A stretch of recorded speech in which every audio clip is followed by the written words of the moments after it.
Good afternoon बच्चों, कैसे हैं आप लोग। उम्मीद करती हूँ आप सब लोग बहुत अच्छे होंगे अपने अपने घरों में। चलिए आज की क्लास स्टार्ट करते हैं। नोट्स मैंने आपको प्रोवाइड कर दिए थे पहले ही। आपने टॉपिक डाला होगा वैद्युत क्षेत्र इलेक्ट्रिक फील्ड। डेफिनेशन आपने लिख ली, किसी वैद्युत आवेश अथवा आवेश समुदाय के चारों ओर का वह क्षेत्र जिसमें अन्य आवेश आकर्षण अथवा प्रतिकर्षण के बल का अनुभव करते हैं वैद्युत क्षेत्र कहलाता है। Electric field due to a given charge can be defined as a space around it in which electrostatic force of attraction or repulsion to this charge can be experienced by any charge। आज अब बच्चों समझ लेते हैं कि देखिए ये है क्या। सपोज़ कर लीजिए आपका एक चार्ज यहाँ पे रखा हुआ है, Q प्लस का ले लेते हैं यहाँ पर, ठीक है। तो ये जो आवेश है इसके चारों ओर इसका अपना क्षेत्र होता है। क्षेत्र का मतलब है कि जहाँ तक इसका बल कार्य करेगा। ये नहीं कि अगर मान लो आपने कोई दूसरा आवेश यहाँ पे ले आए माइनस आवेश का, तो वो कहीं भी रखा हो ये उसके ऊपर आकर्षण बल लगाएगा, ऐसा नहीं है। जब तक ये जो आपका माइनस वाला आवेश है इसके क्षेत्र में नहीं आता तब तक इसके ऊपर कोई बल नहीं लगेगा। तो हम उस पूरे क्षेत्र को जहाँ पर कोई दूसरा आवेश क्या करता है, बल का अनुभव करता है, तो वो पहले आवेश का वैद्युत क्षेत्र कहलाता है। क्लियर हो गया। यानी आपने डेफिनेशन में ये लिखा है कि कोई भी वैद्युत आवेश उसके चारों ओर का वह क्षेत्र जहाँ पर कोई दूसरा आवेश आकर्षण या प्रतिकर्षण। अब यहाँ पर देखिए माइनस लिया था, तो जब माइनस का आवेश आपका यहाँ पर आया तो इनके बीच में आकर्षण बल हो गया, और यही अगर हम प्लस कर दें तो इनके बीच में लगने वाला बल प्रतिकर्षण का हो जाएगा। लेकिन ये बल तभी कार्य करेगा जब आपका दूसरा आवेश पहले आवेश के क्षेत्र में एंटर करेगा, फील्ड में आएगा, तभी आपका इसके ऊपर कोई भी फोर्स अप्लाई होगा। तो हमने डेफिनेशन में देख लिया कि किसी भी चार्ज के अराउंड उस पूरे स्पेस को हम इलेक्ट्रिक फील्ड बोलेंगे जहाँ पर कोई अनदर चार्ज आपका फोर्स फील करता हो। फिर फोर्स आपका डिपेंड करता है कि कौन सा आपका चार्ज है, पॉजिटिव है और नेगेटिव। अगर पॉजिटिव है तो रिपल्सन, नेगेटिव है तो अट्रैक्शन। क्लियर हो गया। अब देखिए दूसरा टॉपिक आपने इसमें लिखा था वैद्युत बल रेखाएं, इलेक्ट्रिक लाइंस ऑफ फोर्स। जो अभी हमने क्षेत्र की बात करी, फील्ड की बात करी, ये टॉपिक भी आपका वहीं से प्रोड्यूस हुआ है। ठीक, यहाँ पे क्या बताया गया कि जैसे आपने कहा कि ये इसके चारों ओर क्षेत्र बन गया, फील्ड बन गया, तो ये बना कैसे। ये ऐसे बनता है कि हम मानते हैं कि कोई इमेजिनरी यानी काल्पनिक लाइनें हैं जो आपकी प्लस से निकल रही हैं इस तरीके से और चारों तरफ फैल रही हैं। तो इन्हीं इमेजिनरी लाइंस को हम क्या कह देते हैं, वैद्युत बल रेखाएं, इलेक्ट्रिक लाइन ऑफ फोर्स कह देते हैं, जो आपका क्षेत्र बनाती हैं, फील्ड बनाती हैं। आपने डेफिनेशन में लिखा था वैद्युत बल रेखा क्षेत्र में खींचा गया वह काल्पनिक निष्कोण वक्र है जिस पर एक स्वतंत्र एवं पृथक्कर एकांक धनावेश चलता है। वैद्युत बल रेखा के किसी भी बिंदु पर खींची गई स्पर्श रेखा उस बिंदु पर स्थित धनावेश पर लगने वाले बल को प्रदर्शित करती है। तो पहली चीज़ तो देखिए काल्पनिक है, इमेजनरी लाइन से, क्योंकि दिखाई नहीं पड़ती, हम ऐसा मानते हैं कि इसमें से लाइंस निकल रही होंगी तभी आपका क्षेत्र बनता है। निष्कोण मतलब कोई यहाँ पर एंगल फॉर्म करते हुए नहीं बनती कि पर्टिकुलर इससे 90 डिग्री पे ही निकलेंगी, पर्टिकुलर इससे 30 डिग्री पे ही निकलेंगे, ऐसा कुछ नहीं है। और ये हमेशा क्या होती हैं, आपकी पॉजिटिव से ही निकलती हैं। पॉजिटिव चार्ज, अभी हमने अपने स्टार्टिंग के लेक्चर में आपसे बात किया था कि हम पॉजिटिव चार्ज ही क्यों लेते हैं। जहाँ पे भी हमें कोई भी डेरिवेशन करना होता है, कोई भी परीक्षण करना रहता है, तो हम पॉजिटिव चार्ज ही क्यों लेते हैं। तो बच्चों पॉजिटिव चार्ज लेने का रीज़न यही होता है कि पॉजिटिव चार्ज जो हमारा होता है ये फील्ड लाइन जनरेट करता है, यानी ये वैद्युत बल रेखाओं को निकालता है, तो इसकी स्ट्रेंथ हमेशा ज़्यादा होगी कंपैरिजन नेगेटिव से। क्योंकि ये जो फील्ड लाइंस आपकी होती हैं बच्चा, आपने इसका प्रॉपर्टीज़ लिखा है, तो प्रॉपर्टीज़ में आपने पहली प्रॉपर्टी देखी यही लिखी थी कि ये रेखाएं धनावेश से चल के ऋणावेश की ओर, ऋणावेश पर समाप्त हो जाती हैं। यानी ये जो फील्ड लाइंस आपकी होती हैं ये पॉजिटिव से निकलेंगी और नेगेटिव पे जाके ये ख़त्म हो जाती हैं। ठीक है, फिर ये पॉजिटिव से चाहे जैसे निकलें, ऐसे कर्व शेप में भी निकल सकती हैं। तो हमेशा फील्ड लाइंस आपकी पॉजिटिव से निकलेंगी और नेगेटिव पर आएंगी। ये बहुत इंपॉर्टेंट पॉइंट है बच्चों, इसका ध्यान रखिएगा। यानी अगर हम इसको समझाना चाहें आपको, तो आप अपने भी नोट्स में कहीं पर भी डायग्राम जरूर ड्रॉ कर लीजिएगा कि पॉजिटिव से हमेशा फील्ड लाइंस आपकी क्या होंगी, जाएंगी। तो आप इस तरीके से डायग्राम ड्रॉ कर लीजिएगा। और नेगेटिव पे क्या होंगी, हमेशा फील्ड लाइन आपकी आएंगी।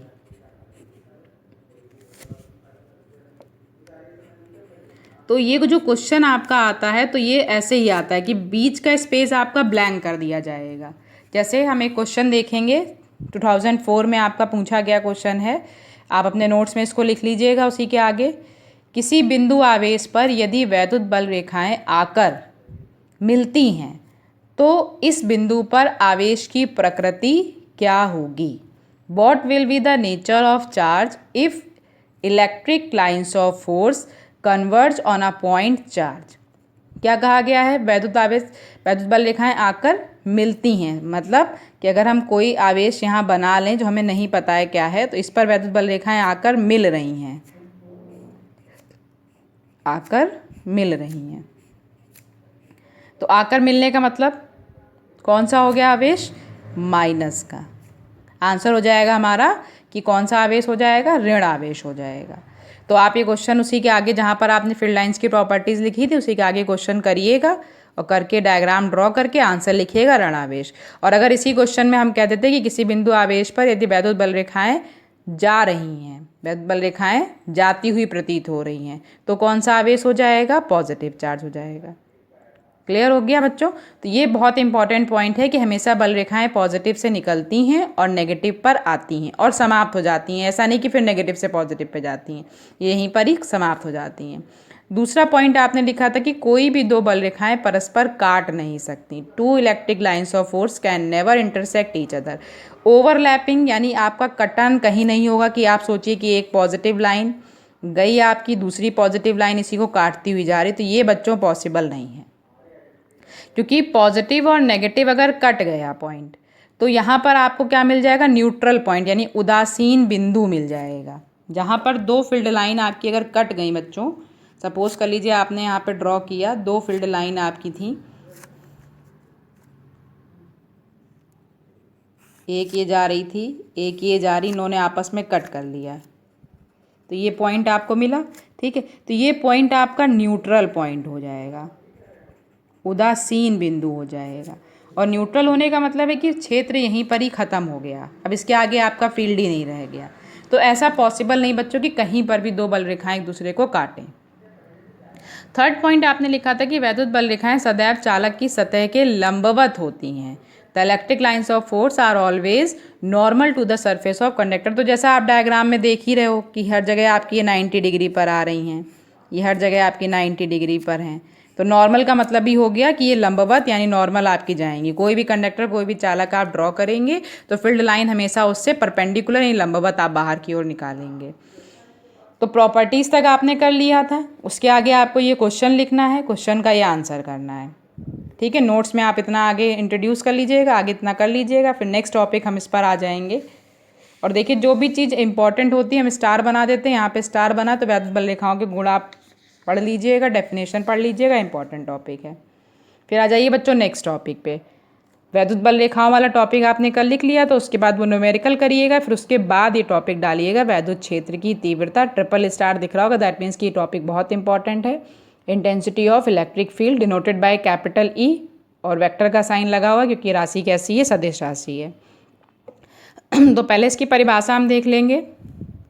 वैद्युत क्षेत्र में किसी बिंदु पर रखे परीक्षण आवेश पर लगने वाले बल तथा परीक्षण आवेश के मान की निष्पत्ति को उस बिंदु पर वैद्युत क्षेत्र की तीव्रता कहते हैं। Intensity of electric field at any particular point of the electric field is equal to the force experienced by unit positive test charge placed at that unit. अभी आपने पढ़ा था कि कोई भी पॉजिटिव चार्ज है उसके चारों ओर उसका अपना फील्ड होता है, जिस पे कोई दूसरा चार्ज आपका क्या करता है? फोर्स फील करता है। तो देखिए हमने बच्चों यहाँ पर एक तो पॉजिटिव चार्ज ले लिया जिसका फील्ड है, और दूसरा हमने यहाँ पर पॉइंट चार्ज जिसको हम क्यू नॉट से दिखाते हैं। अब देखिए क्यू नॉट बच्चों क्या है? क्यू नॉट को हम कई नाम से जानते हैं। क्यू नॉट को हम परीक्षण आवेश भी कहते हैं, क्यू नॉट को हम टेस्ट पार्टिकल कहते हैं, क्यू नॉट को हम यहाँ पर पॉइंट चार्ज कहते हैं, बिंदु आवेश कहते हैं। क्यों? क्योंकि इसकी जो वैल्यू होती है कंपैरिजन दूसरा जो आपका आवेश रखा हुआ है इससे बहुत कम या आप कह लो ना के बराबर होती है, क्योंकि हमें इसके ऊपर परीक्षण करना है, इसके ऊपर टेस्ट करना है। अगर इसकी अपनी वैल्यू होगी तो ये भी इसके ऊपर फोर्स अप्लाई करना शुरू कर देगा, तो आपको रियल वैल्यू जो इसकी चाहिए, जो अंदर रखा हुआ जिसकी फील्ड है, तो आपको रियल वैल्यू नहीं मिलेगी, क्योंकि ये भी इसके ऊपर फोर्स अप्लाई करेगा और ये भी इसके ऊपर फोर्स अप्लाई करेगा। दोनों फोर्स आप फिर सॉल्व करोगे तो हमें सिर्फ चाहिए कि इसका जो आपका फील्ड जिसका जनरेट हो रहा है, जो अंदर रखा हुआ है आवेश, हमें इसका क्षेत्र जानना है। तो हम दूसरे वाले की वैल्यू को क्या कर देंगे, बहुत कम या कह दो ना के बराबर, इसीलिए इसको पॉइंट चार्ज कहते हैं, बिंदु आवेश, यानी इसकी मात्रा बिल्कुल बिंदु के समान। क्लियर हो गया। तो हमने इस बिंदु आवेश को इसमें एंटर कराया इसके आवेश में, तो इसने इसके ऊपर बल लगा दिया, एफ फोर्स लगा दिया। तो इंटेंसिटी ऑफ इलेक्ट्रिक फील्ड हमारी यही है, वैद्युत क्षेत्र की तीव्रता हमारी यही है। सूत्र क्या हो जाएगा इसका, intensity of electric field is equal to force upon test particle E is equal to F upon Q not. ये इसका फॉर्मूला हो गया। यूनिट देख लेंगे तो आप पढ़ ही चुके हो, बल है, फोर्स है, फोर्स का यूनिट क्या होता है, न्यूटन, और आवेश का क्या होता है, कूलम। तो यूनिट हो गया आपका न्यूटन पर कूलम और न्यूटन पर कूलम। डायमेंशन फार्मूला देख लेंगे, न्यूटन के लिए ml की पावर -2 और आवेश के लिए कूलाम के लिए आपने AT रख दिया।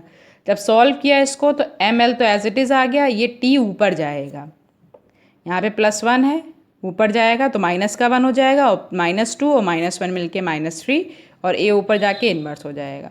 तो डायमेंशन फार्मूला क्या आ गया, ml की पावर -3 a इन्वर्स। राशि कैसी है, क्वांटिटी हमारी सदिश राशि है, वेक्टर क्वांटिटी। तो बच्चों उसके आगे आपको ये नोट करना है, टॉपिक डाल लीजिएगा, डेफिनेशन, फार्मूला, यूनिट, डायमेंशन और राशि लिख लीजिएगा। फिर हम उसी पे बेस्ड आपके न्यूमेरिकल्स देखेंगे।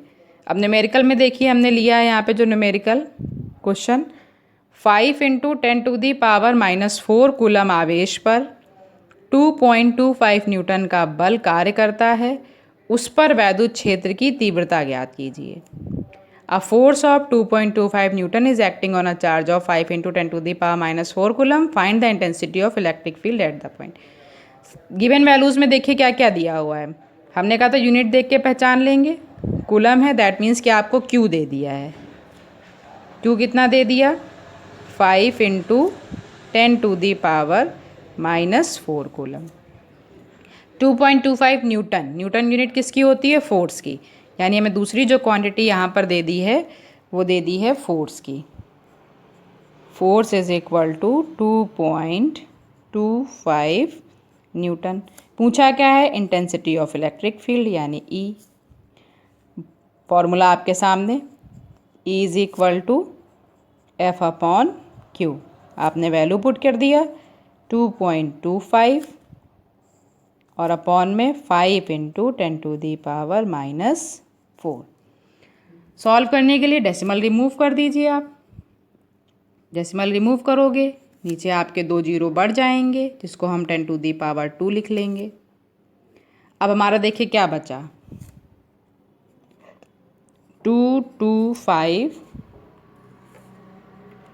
ऊपर बचा एंड अपॉन में 5, और पावर हमने सॉल्व किया, -4 + 2 हमारा बेस सेम है, पावर से ऐड होंगी, लेकिन -4 और +2 करेंगे तो -2 आएगा, और जो ऊपर जाएगा तो वो क्या बन जाएगा, +2। 5 का टेबल आता है, 5 के टेबल से इसको काट देंगे, 5 4 = 20, 5 5 = 25, 10⁻²। 45 × 10⁻² न्यूटन पर कूलम। अगर इसको आपको सिग्निफिकेंट फिगर बनाना है, सार्थक अंक बनाना है, तो हम डेसिमल को 1 प्लेस आगे ले आएंगे। जैसे यहाँ पर देखिए 45.0 हम लिख सकते हैं इसको, और इंटू 10⁻²। तो हम दशमलव को बाईं ओर शिफ्ट कर रहे हैं, लेफ्ट साइड शिफ्ट कर रहे हैं, यानी 4.5 बना रहे हैं, तो ये आपका लेफ्ट साइड हो रहा है। हमने आपसे कहा था कि जब लेफ्ट साइड आप लेकर आते हैं तो पावर आपकी प्लस हो जाती है, तो यहाँ पे क्या हो जाएगा, 4.5 × 10⁻³ न्यूटन पर कूलम। ये हमारा आंसर हो गया। क्लियर हो गया बच्चों। क्वेश्चन नोट करके सॉल्यूशन देख लीजिएगा इसका, जहाँ पे नहीं समझ में आएगा तो आप मैसेज करिएगा, हम दोबारा समझा देंगे आपको। और होमवर्क के लिए आपके लिए ये 2 क्वेश्चन। एक एल्फा कण 1000 न्यूटन पर कूलम के वैद्युत क्षेत्र में स्थित है, उस पर लगे वैद्युत बल की गणना कीजिए। Alpha particle is an alpha particle is placed in a field of strength 1000 Newton per coulomb. Find the force acting on it. बच्चों अल्फ़ा का जो आपका है इसका चार्ज फिक्स होता है, जो आपको दिख नहीं रहा होगा इसमें नहीं दिया है क्योंकि ये फिक्स वैल्यू है आपकी, तो इसको लर्न कर लीजिएगा। अल्फ़ा पार्टिकल पे जो चार्ज होता है वो 3.2 10⁻⁻19 कूलम होता है। तो Q मिल गया और E गिवन है इसमें। E का मतलब आपका 1000 न्यूटन पर कूलम। इसमें आपसे पूछा है क्या है, F पूछा है। फॉर्मूला आपके पास है, सॉल्व करिएगा, इसमें हम बाकी हिंट नहीं देंगे, आंसर भेजिएगा, नहीं आएगा तब हम बताएंगे। नेक्स्ट वाला क्वेश्चन देखिए, 2010 में पूछा गया है, इंपॉर्टेंट क्वेश्चन है ये आपका। उस वैद्युत क्षेत्र का मान क्या होगा जिसमें एक इलेक्ट्रॉन पर उसके भार के बराबर वैद्युत बल कार्य करता है। What will be the intensity of electric field of an electron experience an electric force equal to its weight. इस वाले क्वेश्चन की हिंट में देखिए, आपसे कहा गया वैद्युत क्षेत्र का मान यानी E। तो वैद्युत क्षेत्र तो हम पढ़ चुके हैं, वैद्युत क्षेत्र का हमने फॉर्मूला पढ़ा था, F/Q होता है, क्लियर। और इन्होंने कहा है कि जो यहाँ पर बल कार्य कर रहा है, वैद्युत बल जो कार्य कर रहा है वो इलेक्ट्रॉन के भार के बराबर है। तो हमारे वाले फॉर्मूले में देखिए E = F/Q है, और F यहाँ पर बल है, फोर्स है आपका, ठीक है। ये बराबर किसके है, इलेक्ट्रॉन के भार के, जिसको हम डिनोट करते हैं W से, वेट ऑफ इलेक्ट्रॉन। और हमने वेट ऑफ इलेक्ट्रॉन या हमने वेट का जो फॉर्मूला पढ़ा है वो W = mg पढ़ा है। दैट मीन्स कि हम लिख सकते हैं F = mg। तो हम फॉर्मूले में रख देंगे E = F के प्लेस पे हम क्या रख देंगे, mg रख देंगे। जो गिवन फोर्स है वो = वेट ऑफ इलेक्ट्रॉन है, यानी जो दिया गया वैद्युत बल है वो आपके इलेक्ट्रॉन के भार के बराबर है, और भार के लिए फॉर्मूला हम यूज़ करते हैं mg। और नीचे हमारा चल रहा है Q। अच्छा, Q क्या है, Q आपका आवेश है, ठीक। आवेश भी आपको नहीं दिया हुआ है, लेकिन आवेश के प्लेस पे आपको इलेक्ट्रॉन दिया गया है, यानी जो हमारा आवेश है वो किसके बराबर हो जाएगा, इलेक्ट्रॉन के आवेश के बराबर। और इलेक्ट्रॉन पे आवेश आपको पता ही है।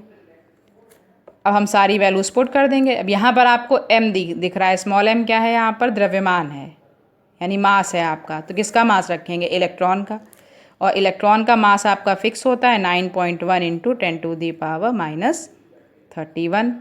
जी की वैल्यू फिक्स होती है 9.8, और चार्ज ऑफ इलेक्ट्रॉन आपको पता ही है 1.6 × 10⁻⁻19। सॉल्व कर लेंगे इसको। अब इसको सॉल्व करके आप आंसर हमें भेजेंगे। अभी सॉल्व करने के बाद आंसर भेजिएगा, जितना वर्क हमने दिया है सब कंप्लीट करके 4 बजे से पहले आपको ग्रुप में सेंड कर देना है, ठीक है। फिर इसके बाद हम नेक्स्ट इसमें टॉपिक पढ़ेंगे, वैद्युत क्षेत्र से ही रिलेटेड आपका नेक्स्ट टॉपिक है। इतनी चीज़ कर लीजिएगा complete. Stay home, stay healthy and take care.